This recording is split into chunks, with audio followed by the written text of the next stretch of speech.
Opus 18, number 1, Beethoven's first published quartet. Not the first quartet he ever wrote, but the quartet he wanted to use to announce, "Hello world, I am Beethoven, and this is my first quartet." He knew what he was doing. He was following in the footsteps of Haydn and Mozart, and he must have known that he had to and that he could find his own voice, one of brilliance and ambition, and make that known to the world. The Opus 18 number 1 that we all know is actually not the first version of this quartet. He sent an original version to a friend of his, but after a few weeks, he had reworked elements of almost every single measure and asked his friend to not show that original version to a single soul. This quartet manages to balance the classical ideals and tastes he was born into, those being symmetry, transparency, wit, and impeccable counterpoint, with Beethoven already flexing his muscles quite strongly. He takes us to a completely different dimension than any quartet that came before it because of the unique intricacy of his counterpoint, unconventional use of textures, and extremely quick tempo markings.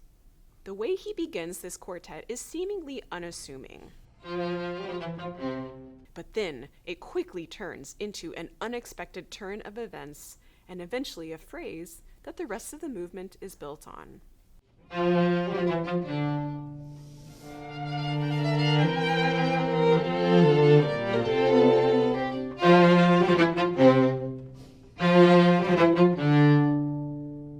The second movement takes us to a completely different world, one that was inspired by the tomb scene of Shakespeare's Romeo and Juliet.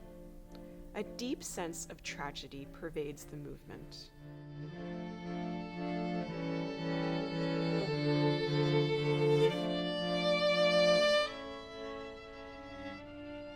Only to sometimes be relieved by sweeter material that could perhaps be remembrances of past beautiful times.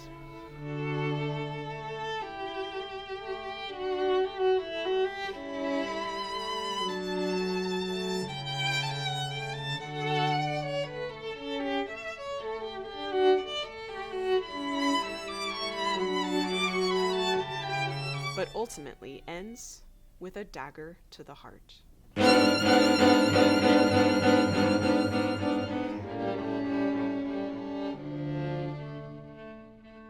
The trio of the third movement is an especially bold move for Beethoven.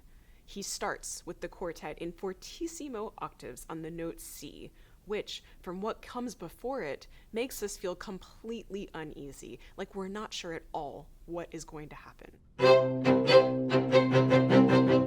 We get no immediate relief. Without any planning or transition, he moves a half step up to D flat to start blisteringly fast scalar runs in the first violin and rhythmically asymmetric drones in the other voices.